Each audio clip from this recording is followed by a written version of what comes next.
Okay. Maureen, welcome to our meeting. Thank you so much. Sorry, we're about 15 minutes over here. Tell us about the library project.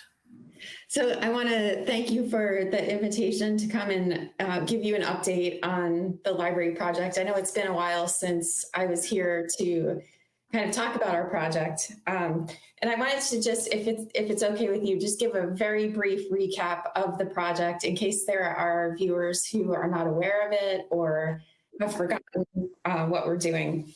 And it's also hard for me to believe that we started this process in 2011. The library trustees in 2011 hired a library space consultant to look at our space and see if there was a way that we could rearrange our space to use it better because we were running out of space in the building.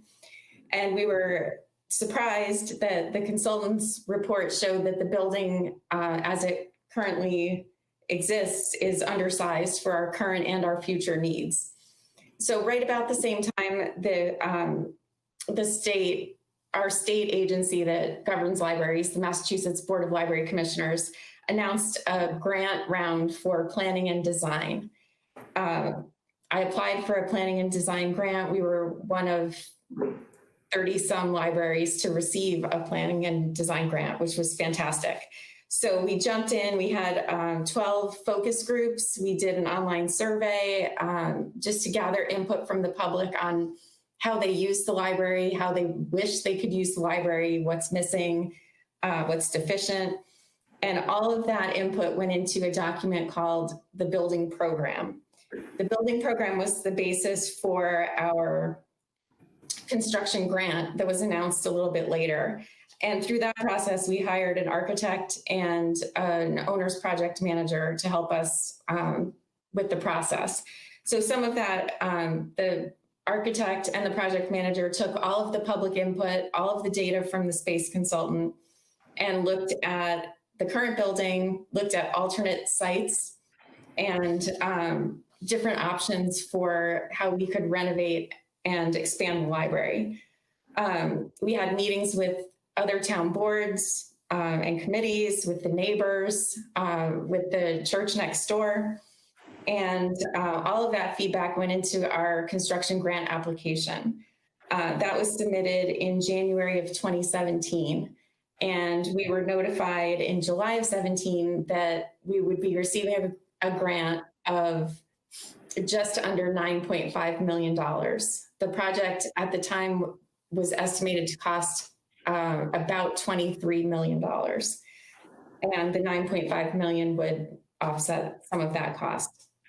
So we were not one of the libraries that was funded in the first round in the first round of funds in 2017. We were waitlisted and we were placed on the waiting list at number 11. So as time has gone by, the projects above us on the waiting list have been funded. A few of them, when they were brought to town meeting for funding, were defeated either at the ballot or at town meeting. And but we've slowly moved up the list. And in 2019, Sharon and Littleton were funded, and we moved up to 4 on the waiting list. And that's when we really got excited because it felt like it was finally happening. We were finally getting closer. So ahead of us right now on the list are East Bridgewater, Amherst, and Melrose. We expected at the time to be funded in 2021, in July of 21. But earlier this year, after talking with the 3 towns above us on the waiting list, the Board of Library Commissioners decided to pause awarding any new grants for this year because the 3 municipalities above us felt strongly that if they had to go to town meeting this year during COVID, with all the pressures that we have on municipalities with revenue, that their projects didn't stand a chance of passing. So the MBLC has paused for 1 year awarding new projects. They're continuing to fund the projects that are currently underway, but there were no new projects awarded this year. What that means for us is that instead of being awarded in 2021, we expect to be awarded in 2022, which pushes our whole timeline out a little bit further. And I sent to Christy earlier an updated timeline. And if it's okay, I'll share that with, I'll try and share the screen. Just so that viewers can see the timeline. So this is our new timeline. And where we're at right now is just a little bit of public awareness. We're not doing a lot. We're not really putting a lot of information out there right now other than what's already posted on our website, what we've been communicating before, just until we're a little more sure of when things are going to move forward. So as you can see on this timeline, we expect to be notified in July of 2022 that our funds are available.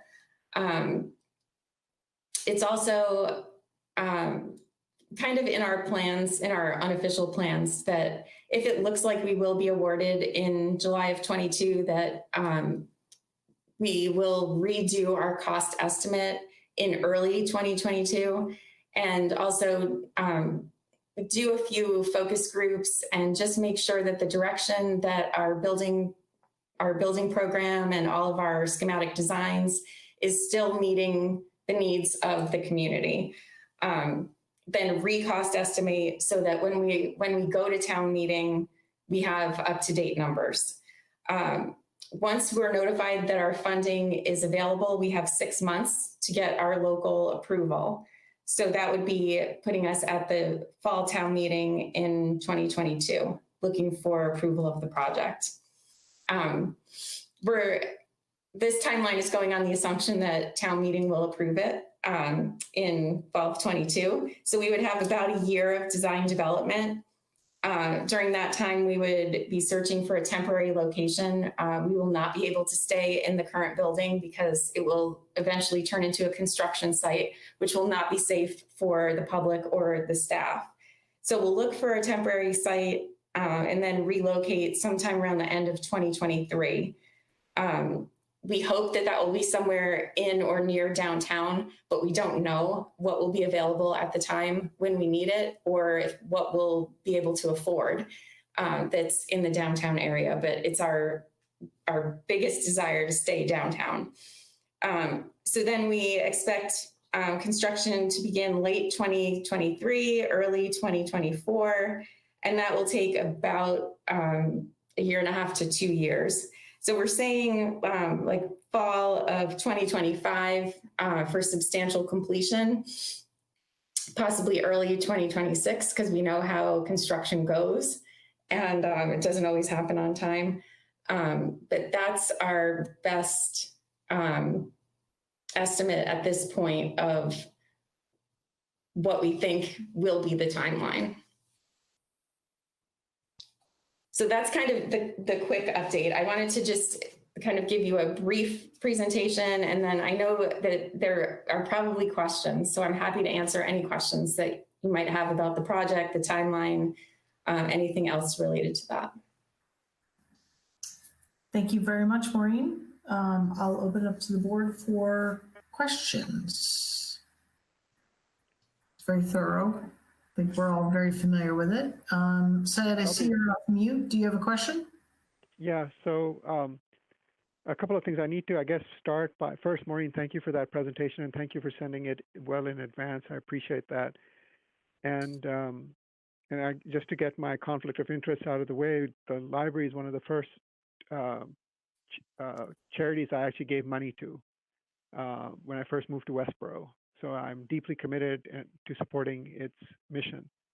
And you know, initially I had raised this up several months ago because I was concerned about what was going to happen in light of the changed financial and economic and social circumstances that we find ourselves in. And the fact that, Maureen, that this is now 2022 before we, you know, are committed to making a decision, I think gives us some time to think. It also I would think, gives you a time to reflect on the needs of the library and make that case that even in a pandemic, a library is necessary for all those other reasons. I believe you now have a notary service there at the library. Correct me if I'm wrong. And that Yep, that there's still a need. The question, I guess, some will question the size of and I think that is going to be and I think that will work itself out as we get closer to the date. So I think I would encourage you to have those listening sessions as you know more, as we know more about this pandemic, and as we get closer to the date of the award. That I think we need to make sure that our residents understand what the library is for and why it's still necessary in a time of a pandemic. Thank you for that. Since we reopened to the public, it's been an absolute joy to work at the door. I work a couple of shifts a week at the greeter station at the door, and just seeing everyone coming in with the big smile under their mask, and the comments that we've gotten of how thankful they are to be able to come in and use a computer or choose their own books. We did transition from curbside to allowing people back into the building. The kids that come in with their parents to be able to pick out their own books. It's fantastic for us to see the community back, and to just see how thankful they are to have our services back again, for our staff and for the residents. It's just, and also that it's still a community center. And right? we do have a new notary service. Our assistant director, Lynn Sukup, is a notary, and she does notarize documents at no charge for residents during the hours that we're open to the public. So by appointment, so that we can make sure that there's not a line. But yeah, that's something that we launched during the pandemic because there was a definite need for that. So thank you for pointing that out. No, and I think that the point that the point I guess I'm making is that it is a community jewel and a community resource and a community meeting place, and those things will still be needed, hopefully in the future. Anyways, thank you very much. Yes, thank you.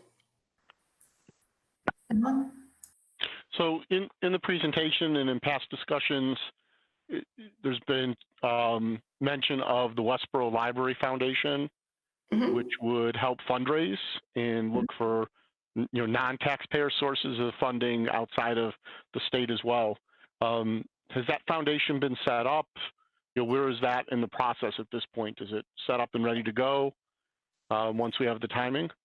Yep, the foundation was created 2 years ago, and they've been doing a little bit of quiet fundraising behind the scenes. They are an official 501c3 nonprofit, and they'll be launching a capital campaign again once we're a little more certain of the timeline. They didn't want to start it too soon and be holding on to donors' money if the project was going to get pushed out. But they also have a big goal. Their target is to raise $1 million towards the costs for the library. So it'll be a big, exciting process, and it'll be great to work with them and get that underway. But yes, it's in place. It is poised and ready to go. Okay, great. Thank you. Any other comments or questions? Okay. So Maureen, thank you very much. Appreciate the updated timeline, and we'll continue to follow the progress and look forward to the next update. All right. I'll see you all at the library. Thank you. Thanks so much for all you do.